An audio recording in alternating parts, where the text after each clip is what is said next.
Welcome to Lunch with Books and the resumption of the Wheeling Poetry Series. If you would silence your cell phones at this time. Next week. So, Pirates are doing reasonably well, until they ran into the World Series champions yesterday. But baseball has started. There's new grass on the field. So we're going to talk about we being Steve Novotny, who was a great baseball player when he was a young man. And so I'm going to provide some of the historical background, and he's going to tell you more modern stories about local baseball. That'll be next week at noon. And then on the 25th, we have a Canadian named Scott Mackenzie, who's written a book published by WVU Press called The Fifth Border State, which is about West Virginia statehood from the perspective of a Canadian. So it's a little different than what you may be used to hearing. And he does speak heavily about the role of slavery in our statehood, or the lack thereof. So now I would like to introduce the organizer and host of the Wheeling Poetry Series, who will introduce our guest for today. And he is the Poet Laureate of our state, Mark Harshman.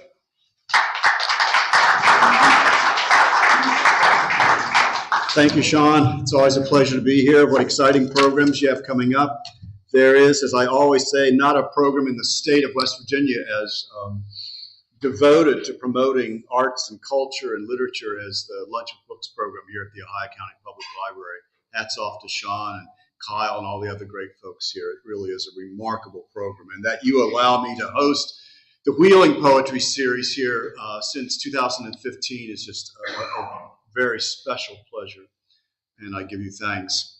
One quick note regarding what's upcoming. Mark your calendars. Tuesday at noon, July 18th will be the next installment of the Wheeling Poetry Series. And I'll be really pleased to welcome two writers that are not that far down the road. Poor Frank had to travel 5 hours or more from Lexington, Kentucky today, but David Prather from Parkersburg and Lori Wilson from Morgantown will be here with us on July 18th, and I hope you'll mark that and turn out. They both are really good, sound poets just beginning to make their way with publications. But now to Frank. It is a distinct and special privilege to welcome Frank X. Walker here to the Wheeling Poetry Series, here to Wheeling, West Virginia. Frank is the first African-American writer to be named Kentucky's Poet Laureate. He is a professor of English and African-American and Africana Studies and director of the MFA program in creative writing at the University of Kentucky in Lexington, where he founded Pluck, the Journal of Affrilachian Arts and Culture. He's published at least 11 collections of poetry, including Masked Man Black, Pandemic and Protest Poems Turn Me Loose, The Unghosting of Medgar Evers, which was awarded an NAACP Image Award for Poetry, and the Black Caucus American Library Association Honor Award for Poetry. He is also the author of Last Will, Last Testament, winner of the Judy Gaines Young Book Award, Buffalo Dance, The Journey of York, winner of a Lillian Smith Book Award, and Isaac Murphy, I Dedicate This Ride, and others. He has several of his books here for sale, including the new children's picture book, A is for Affrilachia, beautifully illustrated by Ronald Davis. His poetry has also been dramatized for the Contemporary American Theater Festival here in Shepherdstown, West Virginia, which is a marvelous festival, by the way. The playwrights and plays that are shown there are of world-class stature. Frank's also a lover of comics. He curates the We Wear the Mask, Black Superheroes Through the Ages, an exhibit of his collection of action figures, comics, and related memorabilia at culture centers and universities around the country. He's had those. I hope someone will ask him more about that. He's been voted one of the most creative professors in the South, is a native of Danville, Kentucky, a Cave Canem Fellow. His honors also include a Lannan Literary Fellowship for Poetry. And as I say, his newest, at least close to newest, Frank, you'll have to correct me if I'm wrong, is A for Affrilachia, this children's picture book. Among the remarks I made to open the Appalachian Studies Conference in Morgantown just a couple of years ago were these words: let's get a few things straight, and that is that there are few voices anywhere, not just in Appalachia, that do a better job of straight talk than Frank X. Walker. And do we need such straight talk now? His Masked Man Black, Pandemic and Protest Poems is as impressive a collection of poems addressing not only the pandemic, but the plague of racism besetting our culture and politics. Again, it is, we're very fortunate to have Frank with us today. Frank, it's yours.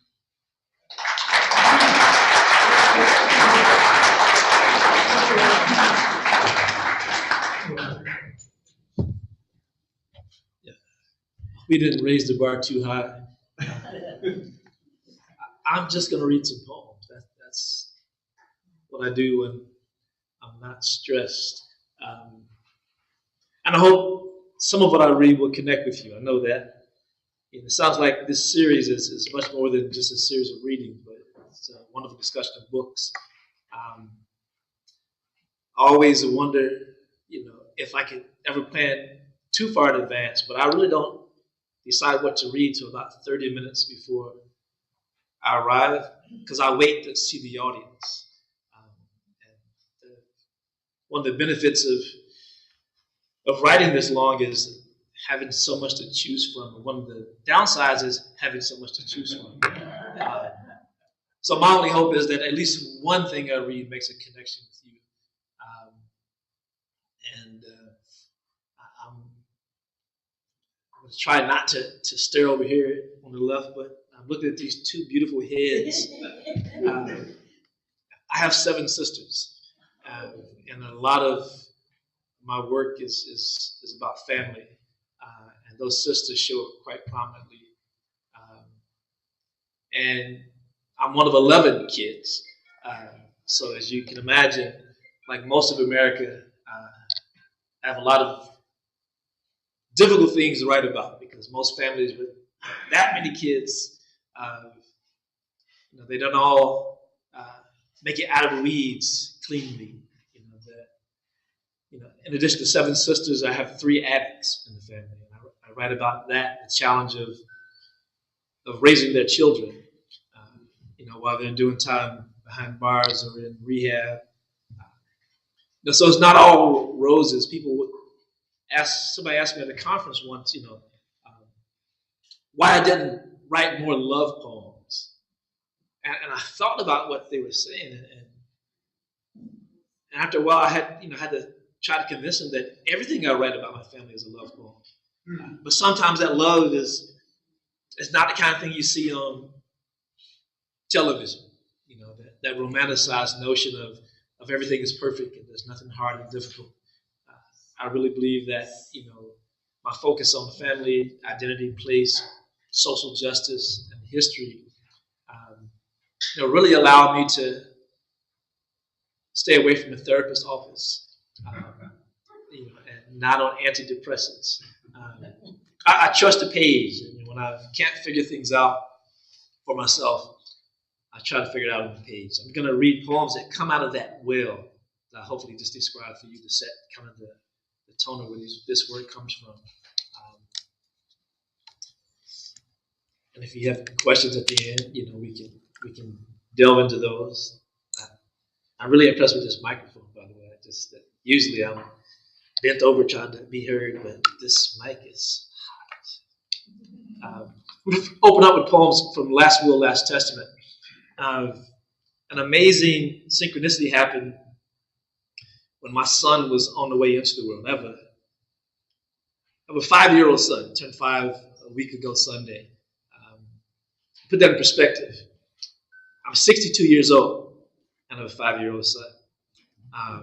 So when it's my day to chase the sun because my wife is out of town at the conference, before I put on my shoes, I put on a knee brace. he's that kind of son. So as he was coming into the world, my father had been diagnosed with stage 4 lung cancer. And we were on the way to the hospital. My wife was in labor, and I got a phone call that said my sister and my father were on the way to the hospital, to the ER. So this thing was happening in the world where my son was coming into the world, my father was leaving. And my biggest concern was that they meet each other. I wanted my son to be in this man's space, to tag team him or something. But at the time, we lived in Washington, D.C., so I was 9 hours away from thinking that was going to happen. I didn't know how much time my father had. But before that, as that started happening, I started writing these things that end up being poems. And so the poems from this collection, Last Will, Last Testament, are all about the challenge of navigating that space that was about bringing in a son and sending off a father. This first poem is called Wheeze. The new one is full of mucus and has not yet learned to breathe through his mouth. The old one is doing the best with one lung, collapsed under the weight of a massive cancer. In the wee hours on the hospital ward and in our bedroom nursery, I listen to them struggle to live. One needs saline drops to cut through his blockage. The other hacks and coughs until something thick and wet is hauled up from the well of his throat. A blue rubber ball will reach deep into the nasal cavity and perform a much-needed opening of the mouth for one. A breathing treatment, an oxygen tank can pretend to be a lung for the other. Holding my own breath, I lie or sit here listening to my guys gasp and wheeze and wish all my worry was air.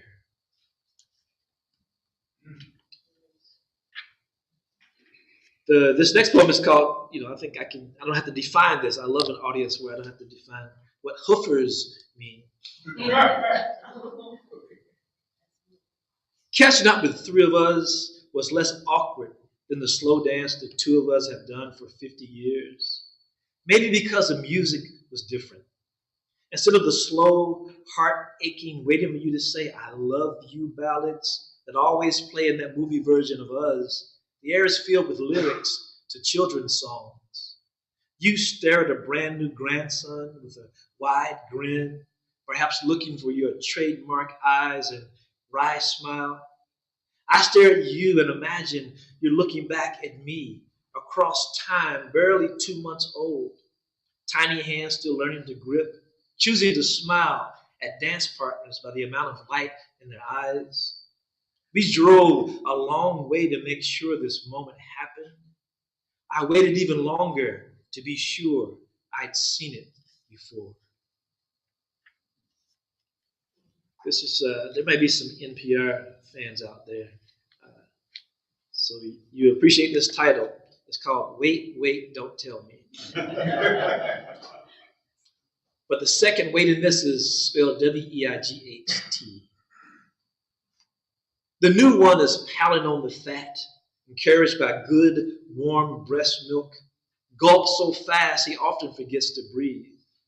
Our antecedent, my father, is losing weight even faster, threatening to disappear before the spreading cancer can catch up. My son is all curves and soft pinch-me flesh with fingers as wide as miniature hot dogs. My father's clavicle almost breaks his skin, mandible much less prominent without dentures, and the only round thing, the hollow in his cheeks. They are wasting nothing and wasting away, a beautiful beginning and an ugly end, with me at the fulcrum trying to balance them both. And I'll read one more so that I don't get you too heavy in this space. But again, these are love poems. Well, 2 more, because the last one is kind of funny, if you can believe that. One of the things about my father, I did mention that my parents were divorced when I was 4. And then they both remarried. I didn't see my father in person and know it was my father until I was 11 years old. But we lived in the same town, a small town. I mean, we were probably never more than 5 miles apart. So we became friends when I went off to college. It was only at that point that it didn't feel like I was breaking the law that my mother established by having a conversation with him. She had attitudes about him that she wouldn't even say. If we said, I think I'm going to go visit Dad today, she would just go, Or she might say, Ken, if you want to. But what she wasn't saying is that, ouch. So it was on both sides, that distance. But one of the things that happened, I'll just read the poem. I think it tells it all. My father wasn't even when we became something, when I was almost a grown man, it was more like brothers than father and son. And it was way past hugging and touching.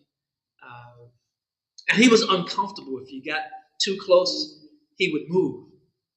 And my sisters used to do this thing. They thought it was a game. They would say, watch me chase Daddy around the room. And if it was a family reunion or we were in a closed space, they would just walk up to him and just stand right next to him. And unconsciously, he would just take a step away. And then he would take another step and he'd take a step away. And you could watch and see them chase him around the room. And he seemed to be totally oblivious to it. And they enjoyed it way too much. But this is called Thumb Wrestlers. We held hands for the first time on his deathbed, which would have been insignificant had we at least shared a fist bump, some dap, or a ritual handshake during any of our times together. The distance between us felt wider because of the unspoken rule about unsolicited touching. According to his sister, people always thought he was a loner, but he was just private. So in his hospital room, surrounded by unblended families, I leaned in close and whispered. Then he squeezed, and I squeezed back. It was the loudest conversation we'd ever had. My warm breath in his ear, our large twin hands entwined and grappling, inventing our own Morse code, shouting all the things we never found words for. We held hands for the first time on his deathbed. But I imagined an infant me wrapping all my tiny digits around the expanse of one of his massive thumbs like my own son is doing now. Thank you.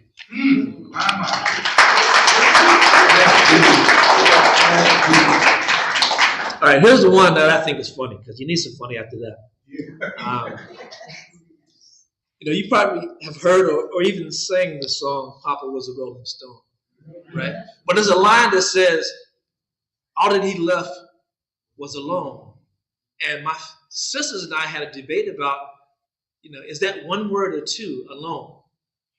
I don't know if you know the real answer, but here's the poem. It seems that our Papa was a Rolling Stone. Not a rock and roll legend and nothing like the one wrote in front of the tomb, though just as quiet. He was just enough like the song The Temptations sang for my sisters to break out into 3-part harmony after comparing all of our birthdays. But Mama never said bad things about him. He worked almost every day of his life. He didn't have 3 outside children like the Papa in the song, only one. He was a jack of all trades, but never begged, borrowed, or stole. Despite his obituary, he never went anywhere near church. Maybe I collected hats because of wherever he laid his. It is true, however, that when he died, all he left was alone. Though that line didn't hurt as much, we thought we were singing it right. So it's not 2 words, not alone. Alone is alone. My sisters think it's funny. So take a moment to chuckle and swallow some of that heavier stuff that I just read before that. Some of these get lighter, but not yet. I mentioned that of the 11 kids that I claim as siblings, I guess 10 as siblings. I'm one. 3 are addicts, and one of them provides a lot of entertainment in our family, and was probably the most talented one. You know, he was smarter, more athletic, most handsome. He could dance. Before he was even 17, he'd won 3 talent shows as a Michael Jackson impersonator. I mean, leg above your head, the kick, everything, the moonwalk. I mean, that was him. But he didn't have much ambition. So I'll read these poems, and this first one is called A Jack in the Box. When I read this to younger audiences, I tell them that there's a toy that doesn't need batteries or charging, and they look at me like, "What are you talking about?" It's like before television, I'm like, "No, you just crank it." And at the end, this thing opens and then something pops out. They're like, "No." So this is called Jack in the Box from Brother Cecil. A non-metal box is being cranked as a familiar song fills the air. Round and round the mulberry bush, the monkey chased the weasel. You follow me to a parking lot, barefooted, humming the tune beneath mock begging. Your puppy dog eyes pretend pouting, and the lie that always opens with, "I promise, I'll pay you back this time," aren't working, so you sing louder. Round and round the mulberry bush, the monkey chased the weasel. I've drawn the line of gifts for your children: food, rent, cleaning supplies, and medical emergencies. No liquor or drugs or cash that would become such. You crank up that box again and use an empty parking space as your stage after you eyeball the cigarette money lounging in the armrest of my car. Round and round the mulberry bush, the monkey chased the weasel. I remind myself that you've pissed away every nickel you had and that I worked so hard for mine. But somehow all our wallets and hearts have secret chambers that pop open when you perform your song and dance. A penny for a spool of thread, a penny for a needle. It used to be an innocent children's song, locked in a metal box. But you crank it and us every time we come close enough to hear you sing. That's the way the money goes. Pop goes the weasel. It's all right, you can clap. Just you, nobody else. But these are hard poems to clap for, I understand. But like I said, these are love poems. And love is hard if you really pay attention, and if you still love when it gets hard with your family. One of the difficult things I've ever done, next to, not crying during my wife's childbirth, when she had my hand and 4 fingernails, and she was committed to not get any kind of medication, that she's going to go do this natural. Like, why? They have stuff, Like, no. So I had 4 bloody hoes and a son. But the hardest thing I've ever done was visit a prison to tell my sister that her mother had passed. But what made it harder was that I couldn't touch her. It was one of those situations where they give you a phone and it's 3 inches of glass and you have to look through that glass. I'm going to try to read this poem. It's in 2 parts. It's actually 2 poems. And hopefully, when you get to the second one, you won't be in the same heavy place that this starts. The first one is called You Hit Like a Girl, for Brenda. You always preferred the rough and tumble of over easy bake, Barbie dolls, lace. When you planned a tea party after school, everybody came to watch you be as ugly as Joe Frazier. If our small Kentucky town hadn't been so traditional, you would have earned your golden gloves in the ring with other light heavyweights instead of doing time in the principal's office. You raised frogs in my biceps with your sharp knuckles, stole punches to my chest, dared me to cry. You married a stubborn fool, a legal excuse to fight in the streets every night.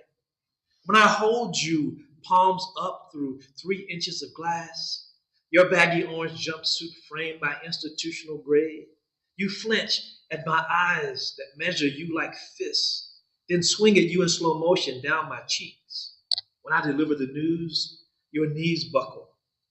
I lower my hand, stare down at you, convulsing on the floor. The chaplain hovers like a cut man. All of us wait for the bell. So what I did know before I talked to my sister is that they were going to let one of her friends, who was also in prison, be in that room with her when she received the news, because they imagined what the response would be. But what I didn't know was that her friend was the first girl I ever kissed. It just got complicated, right? So, hence the second poem. Time is thinner than glass. I have forgotten you were my first kiss until I see you standing there behind my sister, waiting quietly. Your half smile tells me you remember too. So I pretend to ignore the orange jumpsuit swallowing your curves. In that chasm between my lips and her ear, I search for words I haven't found strength to rehearse. Hand dancing through 3 inches of glass, I manage a mama's gone and watch her legs quit, her heaviness fold like paper into your ready arms. The receiver swings like a dead man. Time bends. I close my eyes and kiss you again. This time, it's for real. So, all right.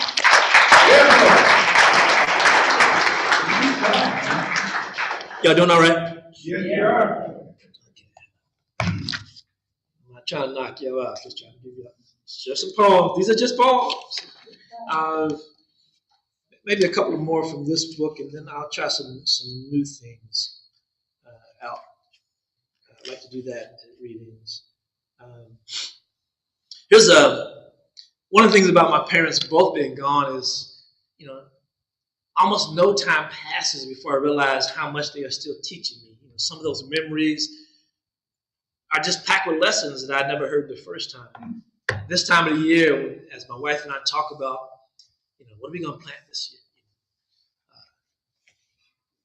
I know we had to plant tomatoes. That's almost a given. Cucumbers do okay. We had given up on corn. It's like corn would not grow in Kentucky, in Lexington, Kentucky, anyway. But I remember that my father had this massive garden. It would fill this room easily.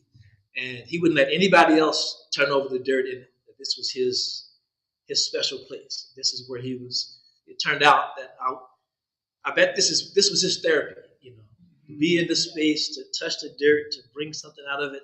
These were the children he raised every season and committed himself to. And I didn't really understand that as a younger kid. I was more selfish than that. But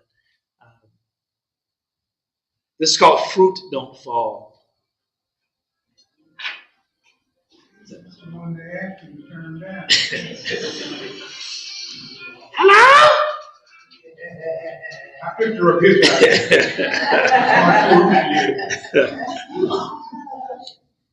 Okay, so this is called Fruit Don't Fall. I asked my father, crowning the other side of 70, to teach me everything he knows about gardening. He laughs, tries to shake me off by saying, ain't much to it. You just dig up the ground and drop in some seeds. When I press him for when, he says, not yet. Too wet, too cold. You need 3 or 4 days in a row of good weather to dry out the ground first. When I press him for what, he says, potatoes, beans, corn, of course, tomatoes, okra, onions, lettuce if you can get it. When I ask how he knows and who taught him, He says he grew up working in the family garden, hoeing, planting, weeding, real hands-on learning. He says Mama E kept a grape arbor and orchard out past the outhouse and the chickens. Says she canned everything and whipped us for even thinking about eating a piece of fruit. My father, crowning the other side of 70, told me everything he knows about gardening. But now I can't figure out if I'm the seed or if I'm the hole in the ground.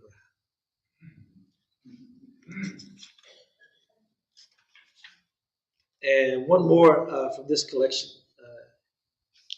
It's my mama on the cover. It's called Just Ask. I mentioned, the normal American dysfunctional family. We have our share of Thanksgiving has got harder to have after my mother passed away. People just found more excuses not to come back home because home was no longer home. But I think I wrote this just as we were figuring out that Thanksgiving was never going to be the same. This is called Just Ask the Blessing Already. Somewhere between cutting the turkey and dessert, we exhaust the good memories and stumble back into the ever-open wounds, disputed unpaid debts, and kick more dirt on family secrets that are buried but undead. By the second slice of cake, we are at each other's throats, standing on last nerves with 2 feet, dragging former loved ones in front of the bus, blood ties and relatives be damned. Every year since her passing, our gatherings have gotten shorter and shorter, and many of us leave abruptly or forever, no longer able to hold our tongues or our liquor, ignorant of the fact that we just didn't know that holidays bring out the crazy in kin. Drag to the surface all the many imperfections our mothers made us believe didn't exist. If we're lucky, we'll realize she carried us all until we had to carry ourselves. And even then, we would do well to remember that forgiving is not the same as forgetting. Agree to practice that lesson or get used to eating turkey alone.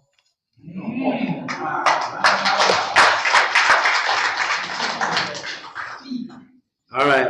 I'm gonna share a few brand new things that aren't in books yet, and then entertain the questions or comments if you have any. I don't know what you expected, but hope this has been okay. Because sometimes people laugh. I didn't come here to feel all that. But I can feel that you feel it. That makes me feel at home, so thank you. Think about having all those kids and growing up in the housing projects is, there's a certain kind of socioeconomic challenge that you grow up with, but we never thought we were poor. We just, we were loved and we were clean and we went to school every day. So, but then, every time we get together, we start talking about, remember what we had to do and how hard it was. And my mom used to always say, why do y'all talk about that stuff? And I think she took it personal, as if, we were suggesting she didn't do a good job. But that's not, there's something romantic about surviving poverty, I guess. This is called Hunger Pains. I remember Miracle Whip sandwiches, the sound of an empty spoon at the bottom of a bowl, plucking out the swirling dead roach after stirring the last of the sugar in the Kool-Aid. I recall the meatiness of the heels of the end of a loaf of bread, how far water and a good shaking could stretch a gallon of milk, and the welcome texture peelings added to fried potatoes and onions. Except for Sundays, our meat came out of a can. More mouths than meals meant wasting nothing, even the mysterious parts that were wrapped in the thin white paper and stuffed inside discounted chicken at the supermarket. Choosing between the gizzard and liver or nothing was always a tough choice for me. We learned to enjoy the ghost meat on a chicken neck and snapping open bones to suck out the marrow. Escaping poverty is hard work and luck, but you never forget how no money tastes. All right. I hear a few no monies out there in the past. Okay. there was I'm sure you heard about, this is the high country. So in eastern Kentucky, in the low parts of eastern Kentucky, about a year ago, there was this horrible flood. It was in all the papers. And one of the things that happened in Letcher County, there was a grocery store that was also and same way that Walmart becomes like the cultural center on the weekends after church. This grocery store, an IGA, was the cultural center for the community. And everybody in the community shopped there. But there was a picture in the newspaper, and it was also in the news. They showed water in the grocery store, about 4 feet off the ground, and food floating, and they had to take everything in the store and put it in a dumpster, and it just took the heart out of the town. So this is there was a picture of Gwen Christian who owns the store in the newspaper, and then on the news, these 3 amazing things happened for her. After the flood and after the news stories went out, this priest showed up with a suitcase full of money and asked her how much she needed to get the store back up, because it was the heart of the community. And I think she said $40,000 to even get to replace the refrigerators. And he was like, gave her all the money. Then he came back, I think a month later, with another $100,000 that he had collected from parishioners. And now the store is brand new, top to bottom, back up and running, and the community has a lifeline. But growing up, hearing all kinds of music, when I watched this, I always thought of Elvis's song, "The Cold Kentucky Rain." You may be familiar with that. I'm not going to sing it. I cannot sing. My sisters tell me that all the time. Shut up! But it's called Elvis. Elvis put Gwen Christian's life story in a song almost 50 years ago, except her lost love was a grocery store in Isom, and the long walk was more of a swim. He was right about the dozen towns. He was right about the lonely back roads. He must have seen Letcher County and its surrounding hollers under 6 feet of muddy water. He must have had visions of school buses only visible by the roofs. When he said, "Love too strong to let you go," he must have seen the decades she would pour into her IGA, the people she would feed, the community she would nourish, and her own flood of tears when the store was gone. He was right about the old men and the general store. He was right about the preacher man and his prayers to soothe her aching heart, to reunite her with her love. But he was mostly right about that cold Kentucky rain. You should go listen to that song. I'm going to end with a poem that I guess feels very contemporary, but I decided to read it because I heard somebody say something about a pileated woodpecker when I was sitting over there. Whoever that was.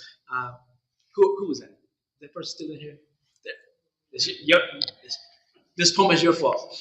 I live in the inner city, in east end of Lexington currently, and our whole community is being revitalized, is what they call it. Some people call it gentrification. But basically, they buy up all the property as cheap as possible, then quadruple the cost and sell it to people who then build McMansions on it. And it just, so you have shotgun houses on this side of the street and McMansions across. So it's an odd place. But it's also, it has a reputation for being kind of the hotbed for violence.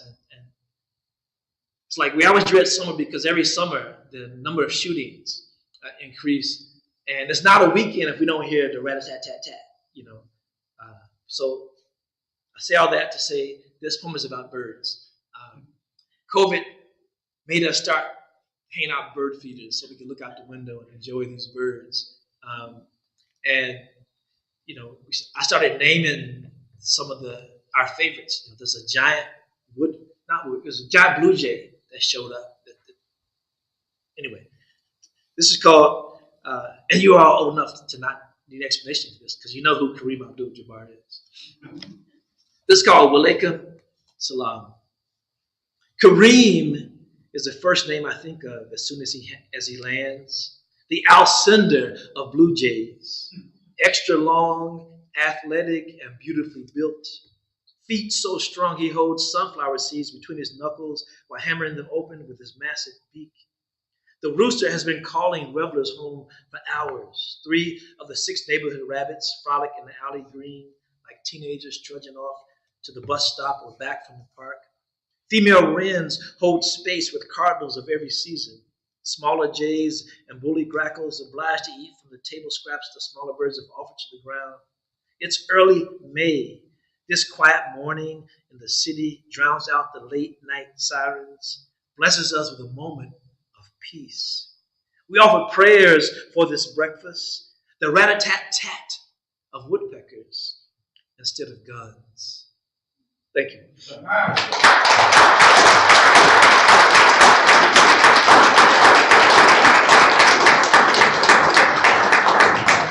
All right, Yusuf, I think I'm supposed to take questions. You can keep reading.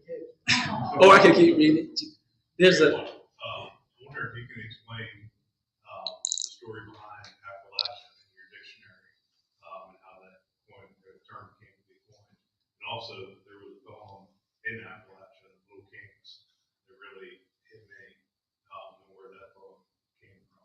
Okay, I'll try to do that. Affrilachian, as in the shirt. It's just what it sounds like. 1991, I went to a poetry reading in Lexington, Kentucky, and originally it was called The Best of Appalachia, this literary series. And then they added, somebody dropped out, and they added Nikki Finney from California to the reading. And they changed the name of the program and took out Appalachia. And that was strange to me. Opened my dictionary in 1991, and it said, under Appalachian, it said, white residents of the mountainous regions of Appalachia. And my first thought was, if it's based on where you live, what are you if you're not white?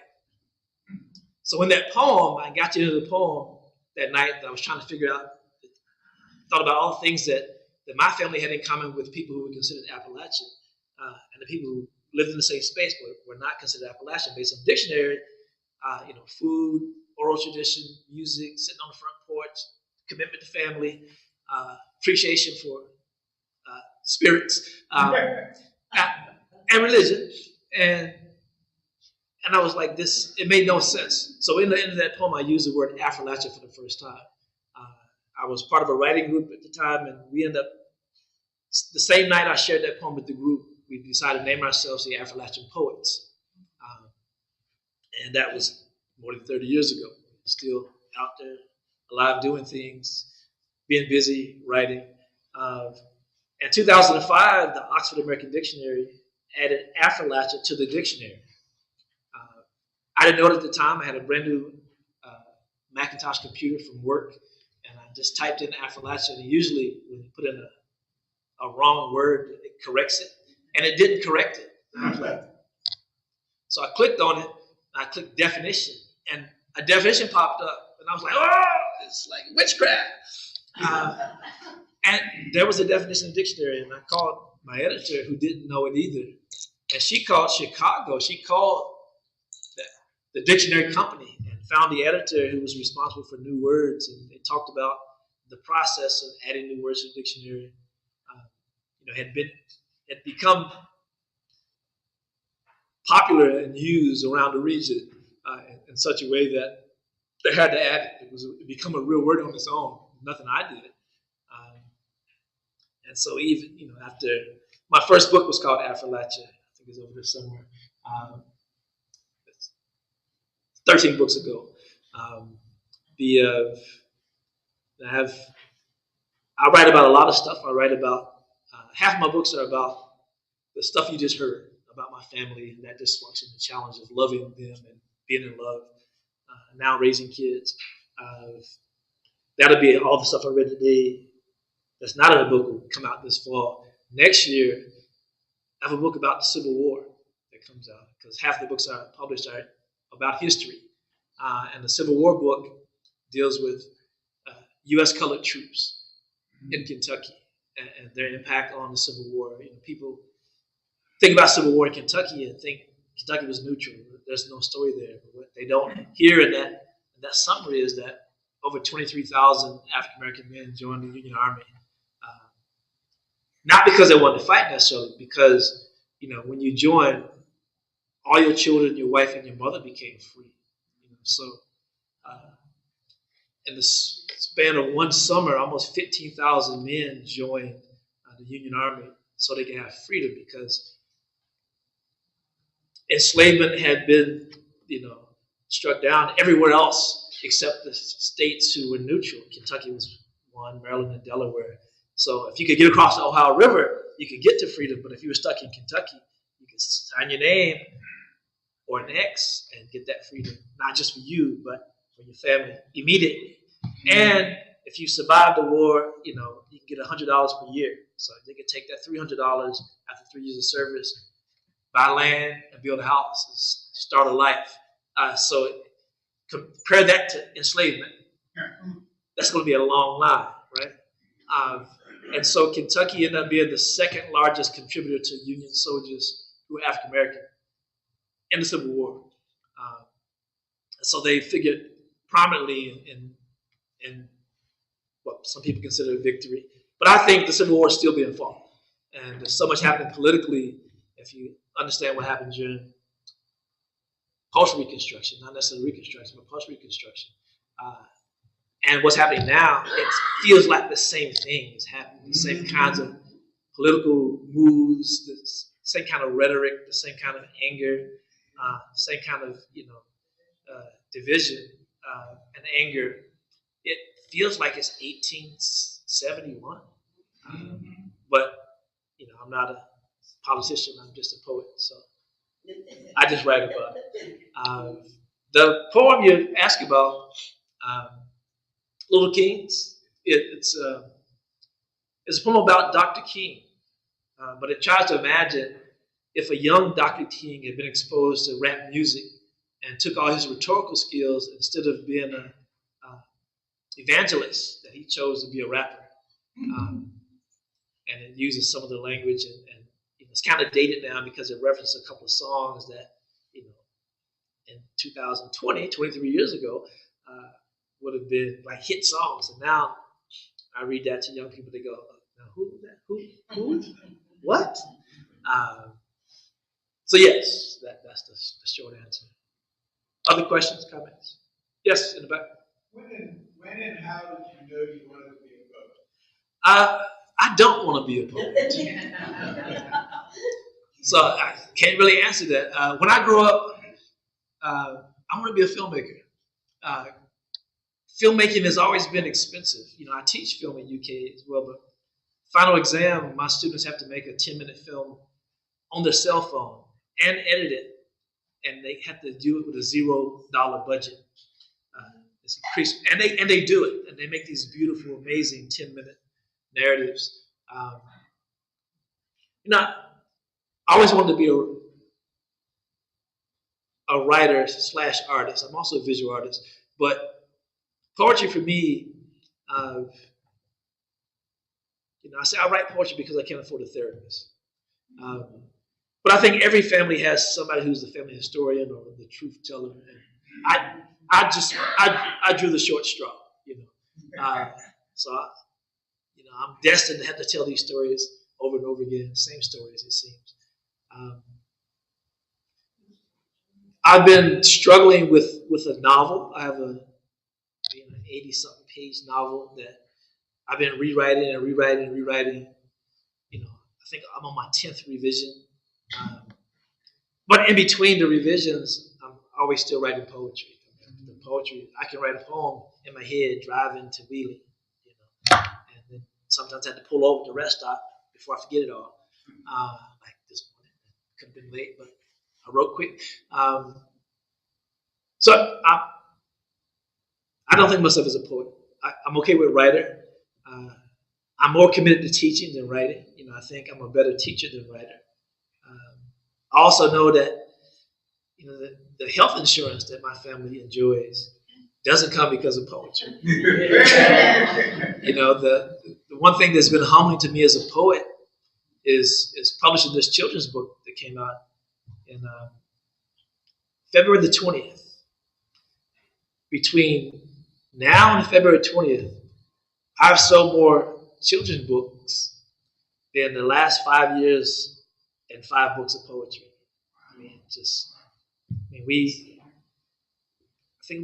We're at like 3,500. But there's a reason for that. And I'll tell you this, even though there was 2, there's one gone now. Okay, smart move. The thing about this book is that it's a Trojan's horse, right? Because it's an abecedarian or alphabet book, it makes it safe to put in people's hands. But in this book, there are things about the region that people don't talk about, that really challenge every negative caricature or stereotype of the region, especially the one that says it's all white. The thing about this that challenges that the most is that if you're familiar with African American history, you know that Carter G. Woodson is the father of Black history. He's from Appalachia, right? He worked in a coal mine. He went to Berea College. If you know anything about music, you know that Nina Simone is from the region. You know she is. Roberta Flack is from the region. Bessie Smith, the Empress of the Blues. W.C. Handy, the father of the blues. If you know what funk music is, George Clinton, also from the region. There's a whole litany of musicians. Bill Withers, you all know Bill Withers, the singing song, right? So, that's what, slap for it. The thing about the region in African American history and culture is that if you add all those, and I just talked about music, but you can add sports. You grew up learning about Jesse Owens, but you never heard that he was from Appalachia, Huntsville, Northern Alabama, Appalachia. If you know that Birmingham and Pittsburgh are in Appalachia, you know about August Wilson, and you also know about the 16th Street bombing of the church. So, if you add those names in that history, if you know about the labor issues connected to Matewan, if you know about Highlander Center in Tennessee, you know that the labor movement was strengthened and mostly born out of Appalachian region, and it was multicultural. But you don't hear that or read it in the news. There are so many stories like this. My favorite, of course, is the late Chadwick Boseman, who was Thurgood Marshall, Jackie Robinson, and the Black Panther. Back to back to back, the most famous celebrity in such a short life of my children's generation from Appalachia. If you put all these names and stories and their families in the same space that all those negative caricatures and ideas that it's an all-white space, it just falls away. So this book does all of that. All those people I mentioned are in this book. I forget about Sun Ra for those jazz fans. It also allows you to talk about some difficult things with young people. It requires it to be multi-generational. If you think about Hawks Nest Tunnel, the disaster, the largest environmental disaster in the history of the United States. If you think about the bombing of the 16th Street Baptist Church, you also think about mountaintop removal. And all those topics are discussed while talking about alphabets in this book. So it's not just for children. To prove that, at the back of the book, there's a 6-page glossary that allows you to just flip to the back, and when you get to the name you don't know, read about it. Now you know. So all the things you should have learned as a kid, you can now learn by reading to a kid, pretending that after about 10 readings and 2 or 3 kids, you become an expert on the true diversity of the region. That's the idea. So when I say it's a Trojan's horse, it is, and the number of sales kind of bears that out. We actually also gave 2,000 books away. We found a grant and wrote it, and we're able to buy 2,000 books, and every every library, every public library, every elementary school in 13 states got a free copy in the mail to make sure that this book got in the hands of those communities who had a chance to dig into it and do what the book is designed to do. It's kind of destroy this mystique about the region. A lot of people don't know that West Virginia only exists because, the 44 counties said no to enslavement. I think that's a big deal, but most people go their whole life and never hear that. And I think that's hella important, right? And it's something to be proud of. So it's a children's book, but it ain't. Right? Yes, ma'am. You have more of those books, right? I have. This is the last one of that. I want it. You better come and grab it off the table before somebody beats you to it. Because I didn't go to Do church last do what night. she did. Yeah.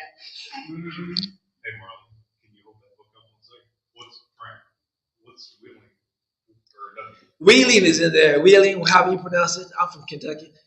It's in the W's. It's in the book. You made the book. You're in the book, right? Yeah. Right. How many children's books have you started now?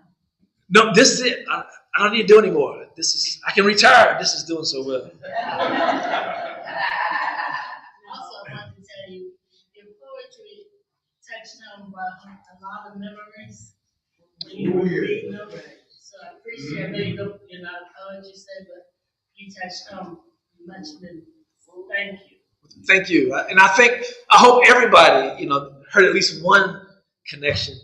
I think that the thing about, people assume that, you have to, that the person speaking should look as much like you as possible, but it's not true.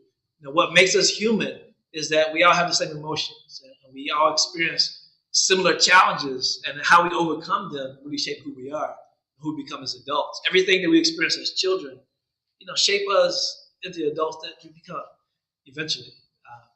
I can't claim any responsibility for what people label as my success.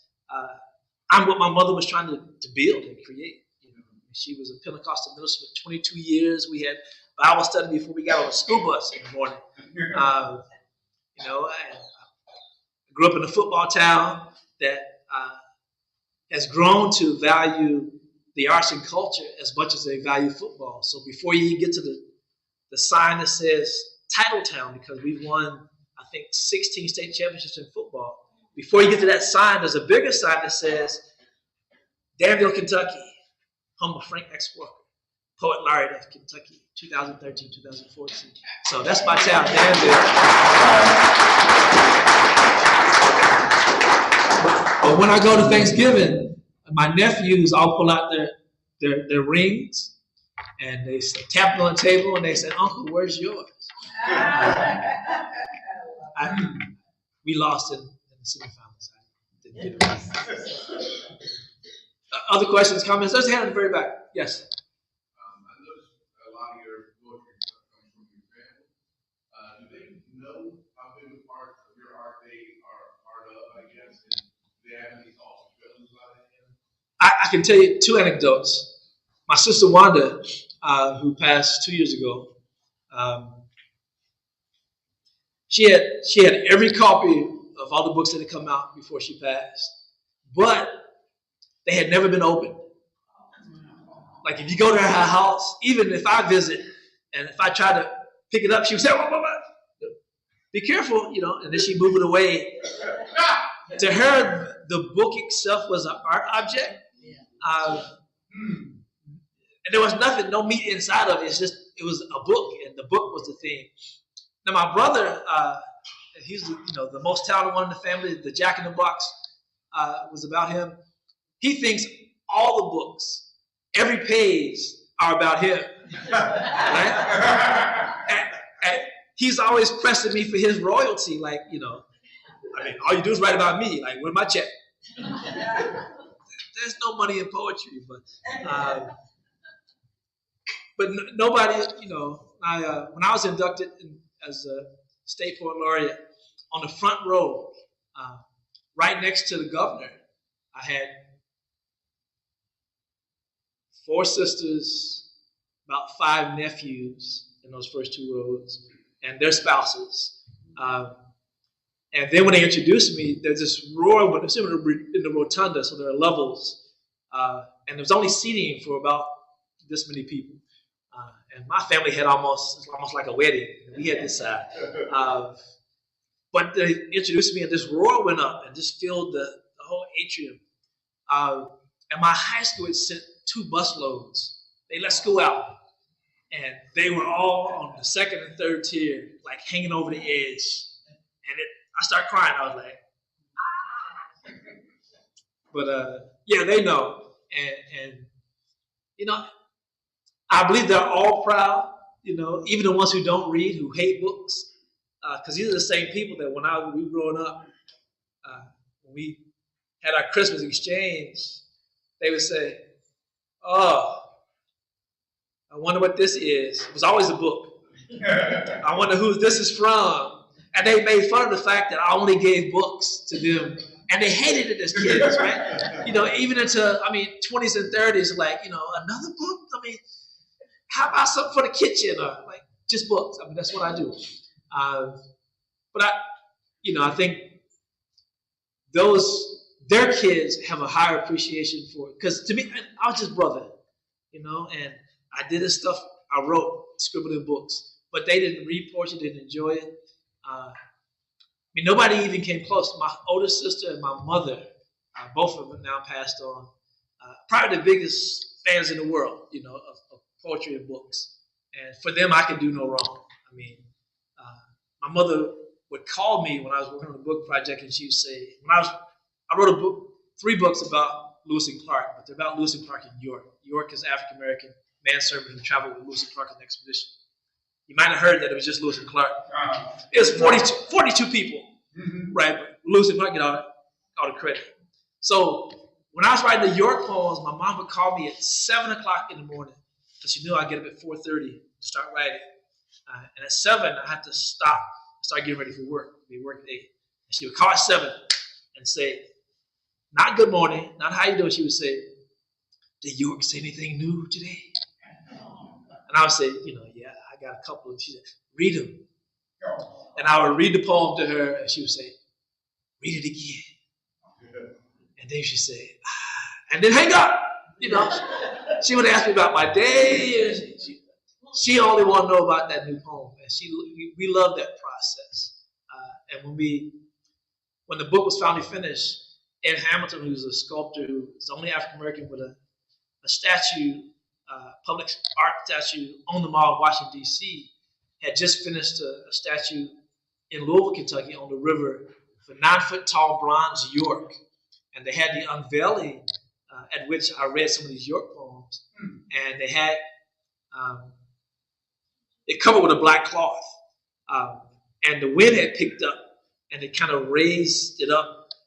And almost like, York raised it up and then looked down at us. And my mom said, she swooned. I thought she was going to faint, but she was so in love with York, the idea of York. She used to make jokes about, York, your dad. My dad's 1803. Neither one of us that old. But she loved the idea of him so much. And I think that's representative of family response. My kids, I have 5 kids. I think when they were younger, they didn't mention it, but now that they're older, they're very proud of the fact that, my father writes books. I'm like, tell him I'm a university professor. That's more impressive. My father writes books. I'm like, I tell my son, it's going to get you beat up on the playground. Did you do something for National Siblings Day yesterday? And if so, what? I didn't even know it was National Siblings Day. I think somebody told me it was National Unicorn Day. I was. Is Leon Sullivan one of the folks you referenced? Leon Sullivan's not in there in the children's book. The thing about the children's book is that you only get 26 pages. There's so much that's not. It would take an encyclopedia to do it correctly, to tell all of the diverse history of this region. I think every single state in the region needs their own version. I think it's that much to tell. Yeah. But I did the best I could, you know, and I hope that people realize that and find themselves in it somewhere and connect to it. I mean, you know, like I said, I'm just a poet by default, you know, an unsuccessful fiction writer, trying to survive in poetry. Y'all good? Oh, one more question.